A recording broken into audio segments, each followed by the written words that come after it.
Bien, bendiciones a todos los que están aquí y los que van a entrar. Quiero entrar de lleno en este tema sobre si es importante, necesario, bíblico ayunar en nuestros días. Si de verdad el pueblo de Dios debe tomar tiempo para ayunar. ¿Por qué digo eso? Bueno, porque no hace mucho escribí citando al pueblo a ayunar y una señora me escribió muy agresiva diciendo que yo no formaba parte del nuevo pacto, porque los que han entrado en el nuevo pacto ya no deben ayunar, que no se registra en el libro de los Hechos que la iglesia del primer siglo hubiera ayunado. Entonces, es una enseñanza que se ha hecho muy popular en este tiempo, de aquellos que se llaman gente del nuevo pacto, de enseñarle a la gente que este tiempo no requiere que el pueblo de Dios ayune, y malinterpretan una escritura que voy a abordar en un momento. Primero que todo, en el libro de los Hechos sí aparece el ayuno, y aparece en momentos demasiado cruciales e importantes.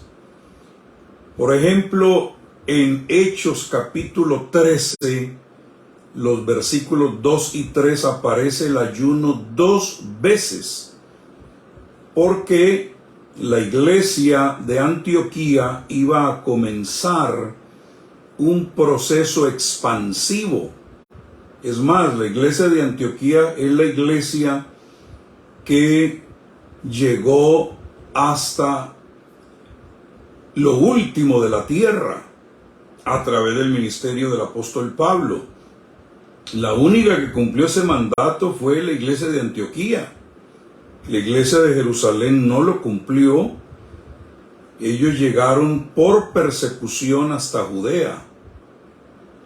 Pero la iglesia de Antioquía, por ser una iglesia de oración y de ayuno y de reconocimiento de los ministerios, llegó hasta lo último de la tierra. Entonces dice en Hechos 13, 2 al 3, ministrando pues estos al Señor y ayunando. Oiga, ahí aparece la palabra ayuno. Dijo el Espíritu Santo en medio del ayuno: apartadme a Bernabé y a Saulo para la obra a la que los he llamado. Entonces, habiendo ayunado y orado, les impusieron las manos y los despidieron. Fíjese, fue por medio del ayuno que el Espíritu Santo habló y escogió sin equivocarse a Bernabé y a Saulo, que después se convierte en Pablo.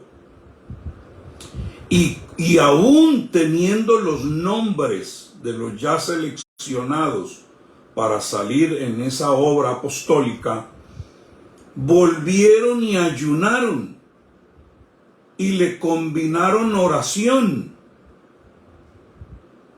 para imponerle las manos y los despidieron. Luego, en Hechos 14, 23, el apóstol Pablo sigue ese modelo y dice: y después que les designaron ancianos en cada iglesia, habiendo orado con ayunos, los encomendaron al Señor en quien habían creído. Entonces los pastores, los ancianos de las congregaciones, fueron puestos con el mismo modelo de Antioquía. de escogerlos, de encomendarlos a través del ayuno y de la oración. Entonces, amados, en el libro de los Hechos sí aparece el ayuno, acompañado siempre de oración. Muy importante. Ahora, ¿qué es lo que encontramos nosotros? Que estos señores o personas, teólogos, que no creen que en el tiempo de hoy se deba practicar el ayuno, dicen que la razón por la cual no se debe practicar el ayuno es por una pregunta que le hicieron al Señor en Mateo 9:14. Entonces vinieron a él los discípulos de Juan diciendo: ¿por qué nosotros y los fariseos ayunamos muchas veces? Corrijo, fueron los discípulos de Juan. Entonces dijeron: ¿por qué nosotros, discípulos de Juan, y los fariseos ayunamos muchas veces y tus discípulos no ayunan? En el versículo 15, Jesús les dijo: ¿acaso pueden los que están de bodas tener luto o afligirse entre tanto que el esposo está con ellos? Pero vendrán días cuando el esposo les será quitado y entonces ayunarán. Pregunto, ¿está el esposo físicamente con nosotros?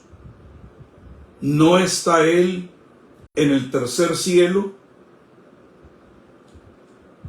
¿Estamos nosotros ahora en fiestas de bodas? ¿Ya estamos participando de las fiestas de bodas?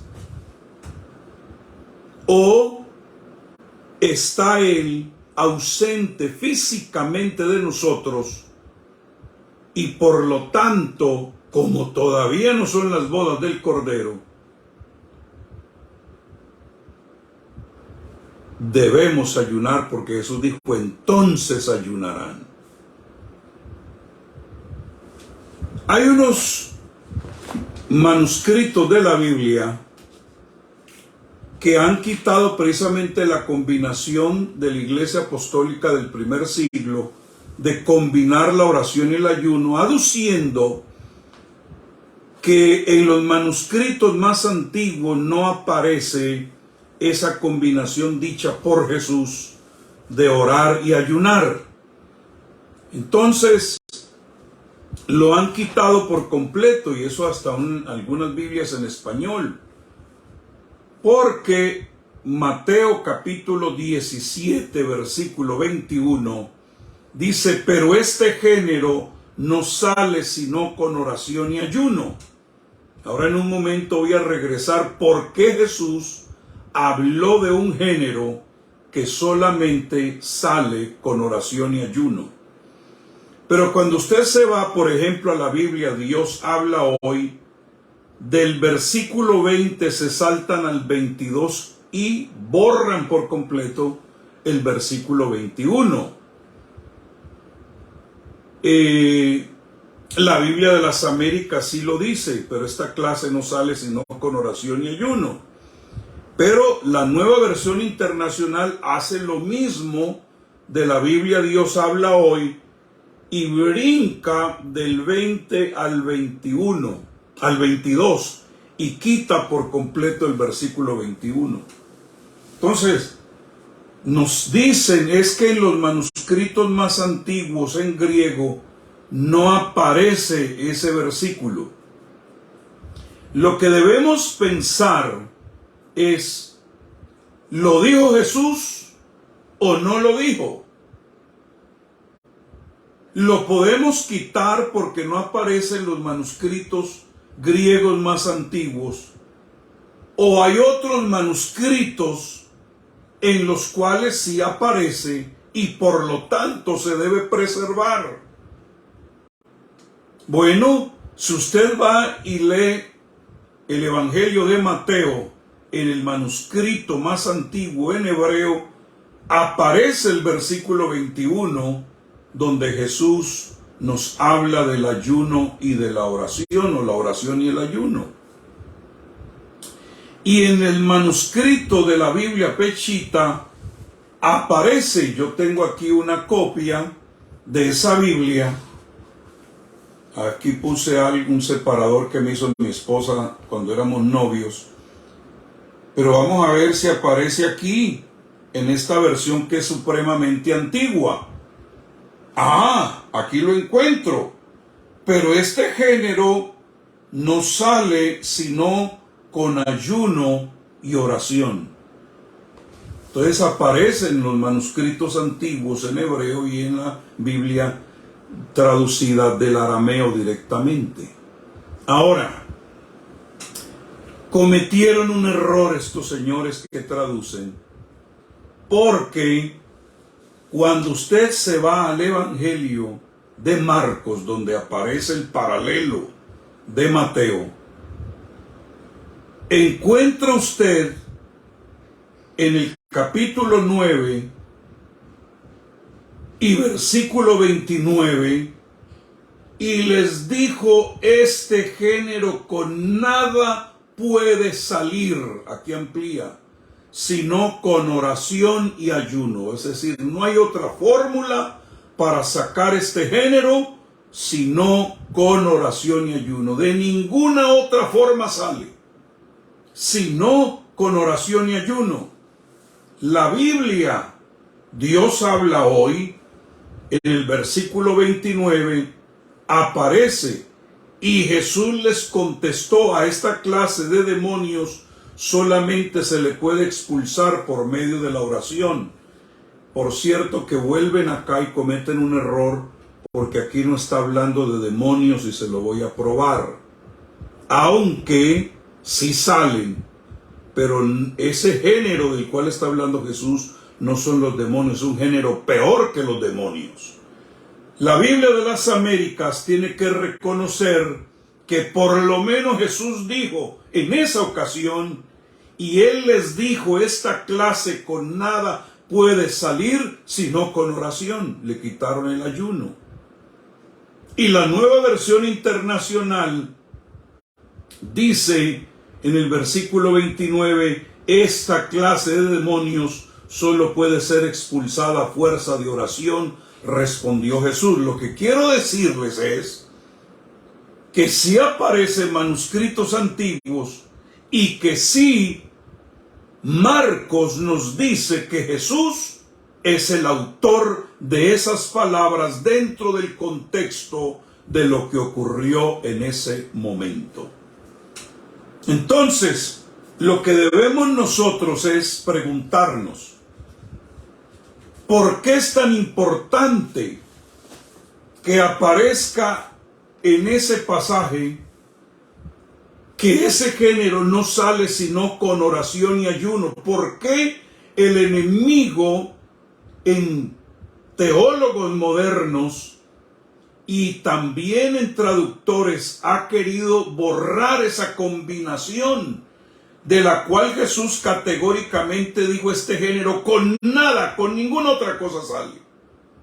Entonces, claro, si ese género solamente sale con ayuno y oración, pues al enemigo le conviene quitar la combinación, porque es que no hay otra manera. No hay otra forma. Entonces, veamos con cuidado de qué género estaba hablando Jesús.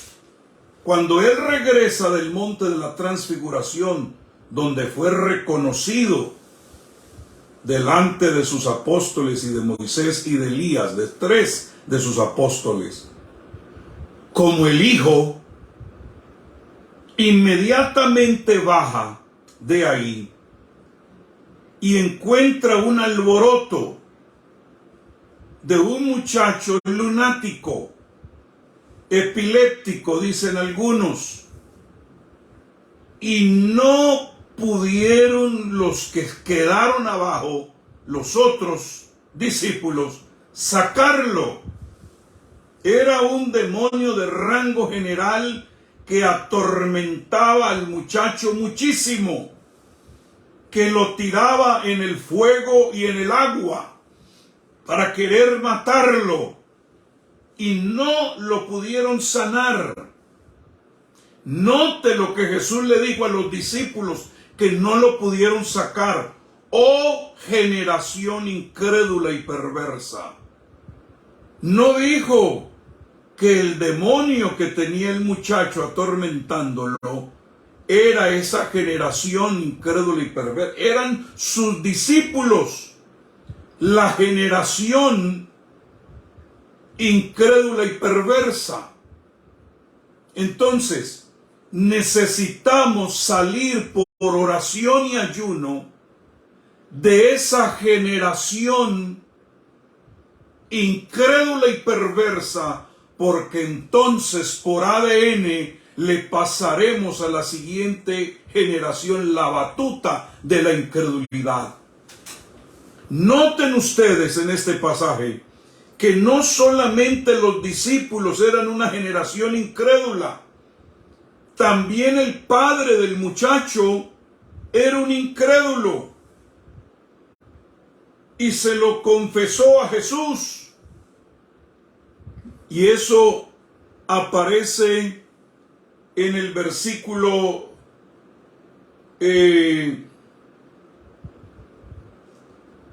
dice, eso aparece más bien en Marcos capítulo 9, donde hay un diálogo entre Jesús y el padre del muchacho que es muy interesante. Mire lo que dice aquí. Jesús preguntó al padre, ¿cuánto tiempo hace que le sucede esto? Y él dijo, desde niño. Y muchas veces le echan el fuego y en el agua para matarle. Pero si puedes hacer algo, ten misericordia de nosotros y ayúdanos.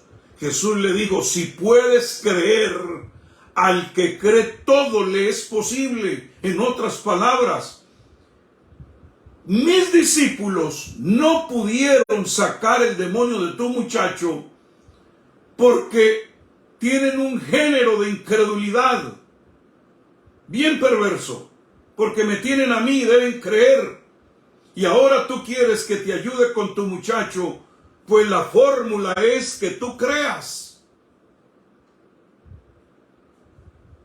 Tú tienes que creer, porque al que cree todo le es posible, incluyendo el expulsar a un demonio generacional.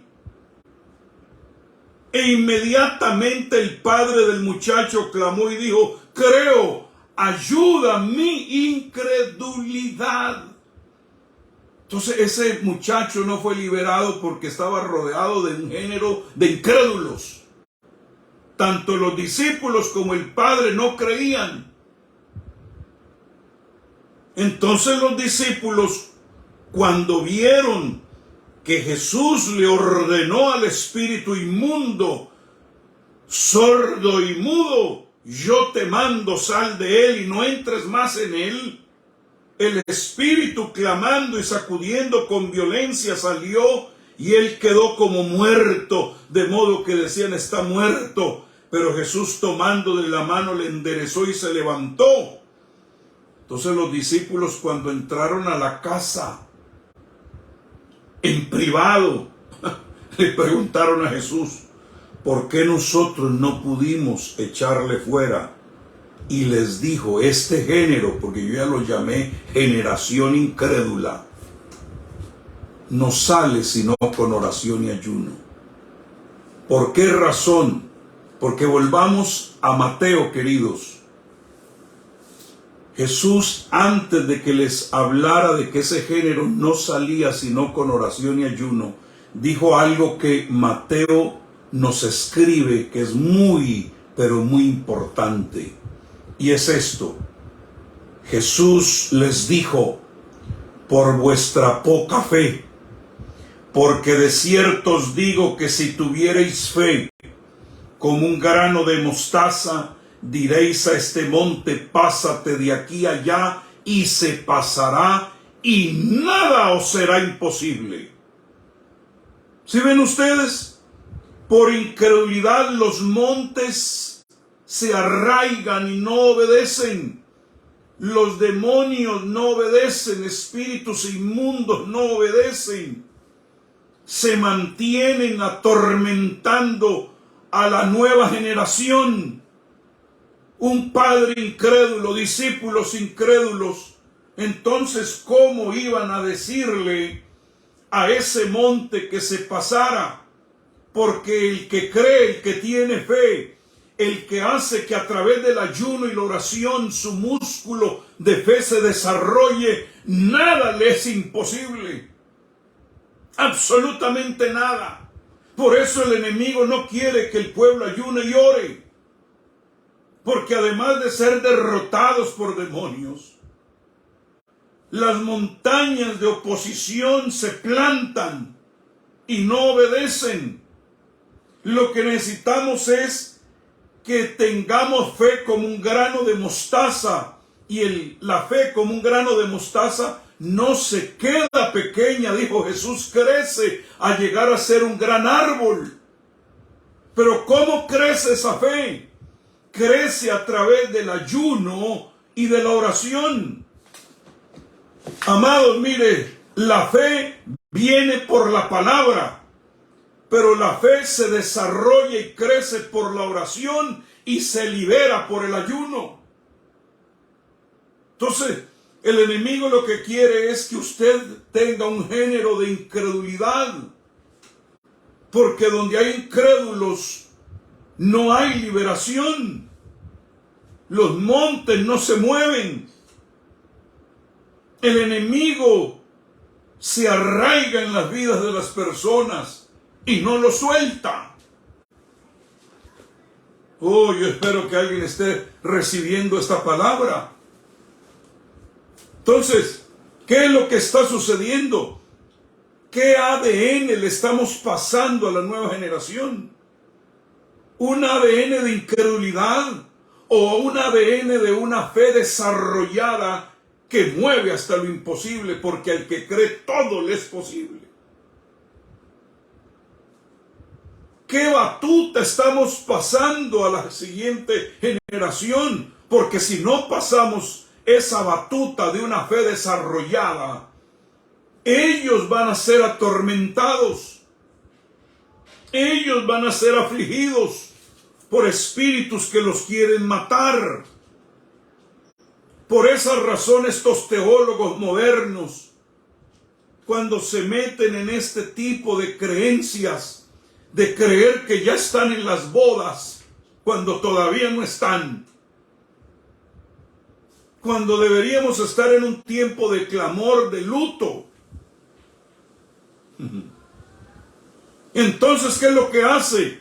Sus ambientes son fríos, tienen forma de piedad, pero con sus hechos y sus actos niegan la eficacia de la misma y comienzan a justificar con unos temas y unas palabras altielocuentes su falta de poder, y comienzan a faltar y a ser avergonzados por los demonios que están manifestándose en nuestros días.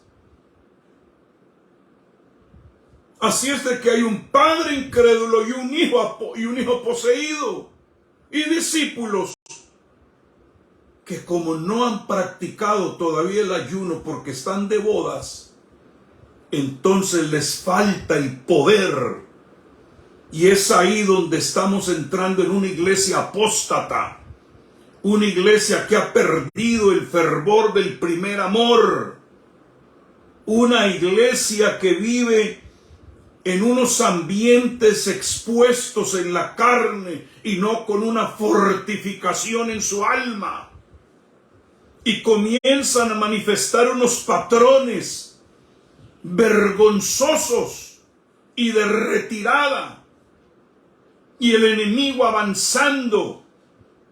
Por eso es que Bernabé y Saulo fueron despedidos con ayuno y con oración, y los ancianos de las iglesias fueron puestos con ese modelo para que esa batuta se la pasaran a los creyentes de sus congregaciones, porque si no, Jesús viene y reprende y dice: oh generación incrédula y perversa, porque es una perversión hablar de que en este tiempo no se necesita el ayuno. Por eso en esas congregaciones no hay milagros, no hay prodigios, no hay sanidades. Es un ambiente muerto, seco. Y la nueva generación, llevada por el control de espíritus que quieren utilizar los dos elementos de poder para transformar una vida, que es el fuego y el agua, para destruirlos.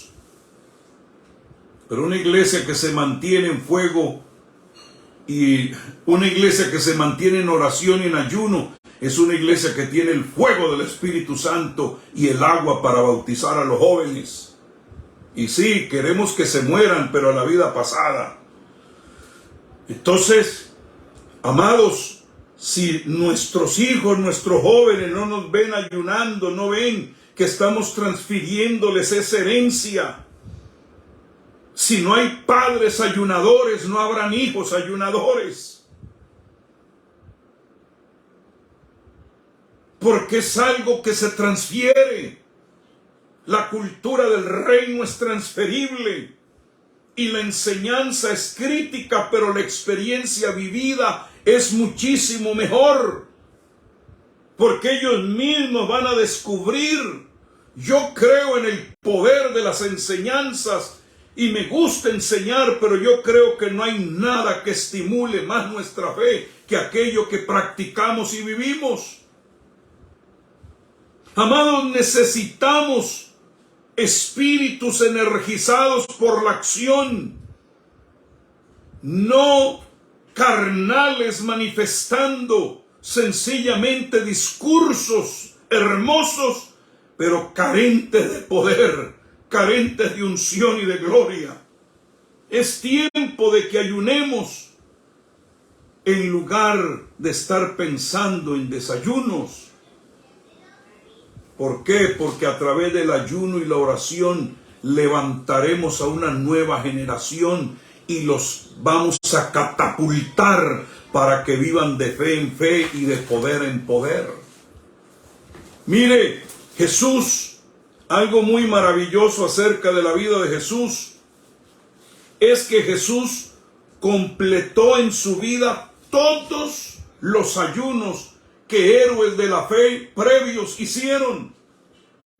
Por ejemplo, cuando Jesús ayunó, obtuvo el espíritu militante y triunfante de Daniel para poder vencer a Satanás en el desierto. Cuando Jesús ayunó, obtuvo esa misma gracia que tuvo Moisés, que metió al pueblo en el antiguo pacto, y Jesús vino y a través del ayuno nos metió en el nuevo pacto. Y si me quieren tildar de religioso por hablar de ayuno y oración, que lo hagan, porque así están hablando ahora. Cuando se habla de estas cosas, que es un religioso todavía. Bueno, siga con ese cuento. Jesús obtuvo la victoria de Elías porque posicionó su vida para transferir mantos a sus hijos y sus hijas.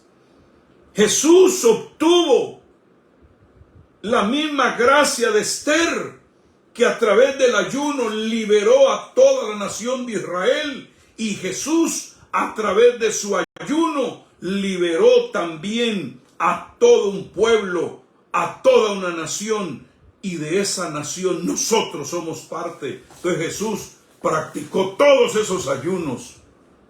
¿Por qué? Porque todas las victorias que obtuvieron los del Antiguo Testamento las obtuvo Él, y ahora nos transfiere esa misma gracia y ese mismo poder. Entonces, amados, déjame decirte algo. El ayuno es la cura para la incredulidad. No hay otro remedio. Si a usted le formulan otra cosa, si a usted le dicen no hay otro camino, Jesús dijo no hay otra manera.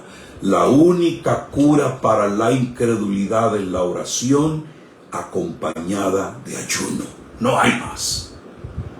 Y que quede establecido aquí que lo dije. ¿Por qué? Porque si no, entonces los jóvenes seguirán lunáticos, con ideas locas. Estamos viviendo en la generación de la vida loca.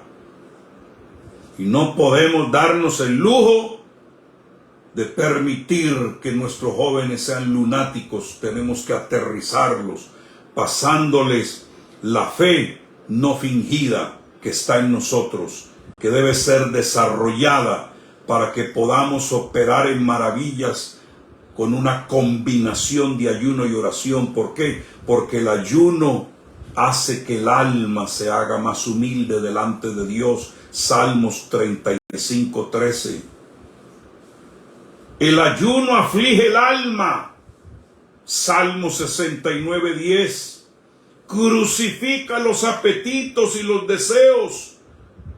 En los momentos que estamos en oración, segunda de Samuel 12 del 16 al 23 y Mateo 4 del 1 al 11. No hay otra manera de manifestar las cosas maravillosas de Dios sino a través del ayuno y la oración. Primera de Corintios 7:5.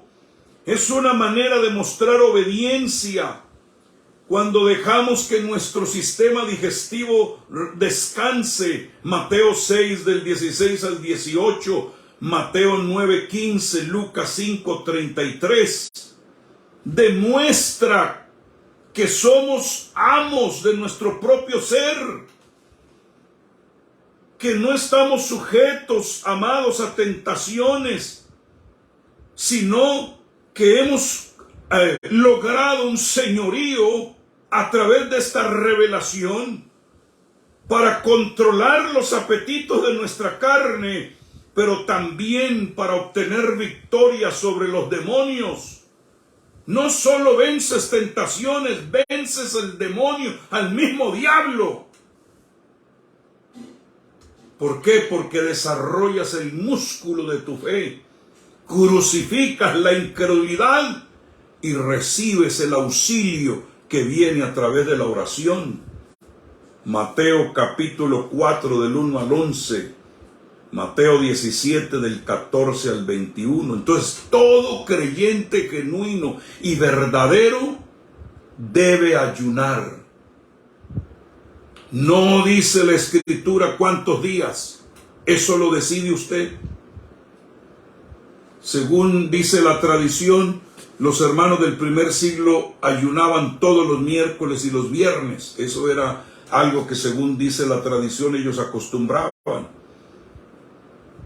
Pero el ayuno debe estar determinado por tus necesidades, debe estar determinado por tu deseo de avanzar, debe estar determinado si te estás llenando por preocupaciones, debe estar determinado si estás en un tiempo de peligro, si estás en algún problema, si estás en algún conflicto espiritual, o cuando tienes un deseo desesperado de acercarte al Dios de la gloria. Esos tiempos de ayuno y oración son muy, pero muy recomendables. Entonces voy a terminar diciéndole lo siguiente. Yo no conozco una verdadera comunidad apostólica y profética que no ame el ayuno y la oración. Todo lo demás es chafa. Todo lo demás es imitación. Toda verdadera comunidad apostólica y profética ayuna y ora porque quieren tener resultados de reino. Hechos capítulo 2 versículos 41 al 47 y Efesios capítulo 2 del 18 al 22. Mira, hay 7 acciones, y con esto termino, que debe tener una comunidad de reino. Número 1, enseñar a través de la demostración y del hacer. La enseñanza no solamente es palabra, es acción, se hace. Número 2, a través de la comunión, compartiendo la asociación con lámparas que tienen aceite.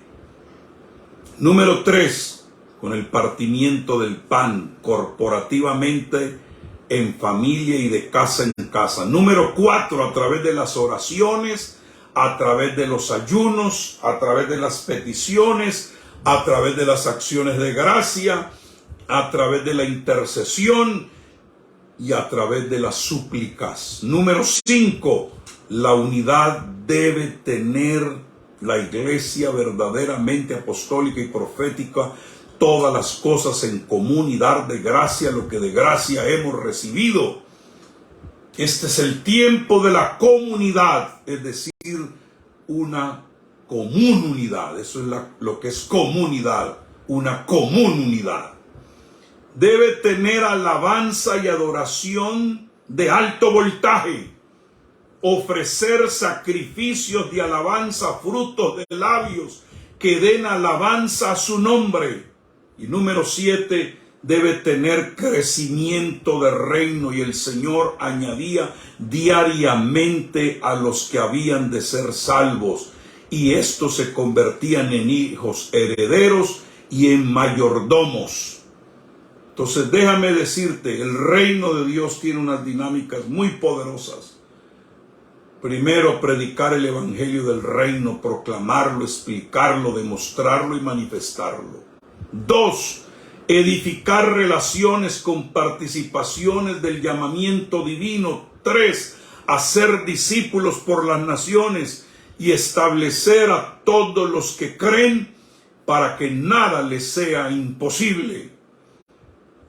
Debemos también equipar a los santos, entrenarlos, completarlos, prepararlos para el servicio, para que den la medida.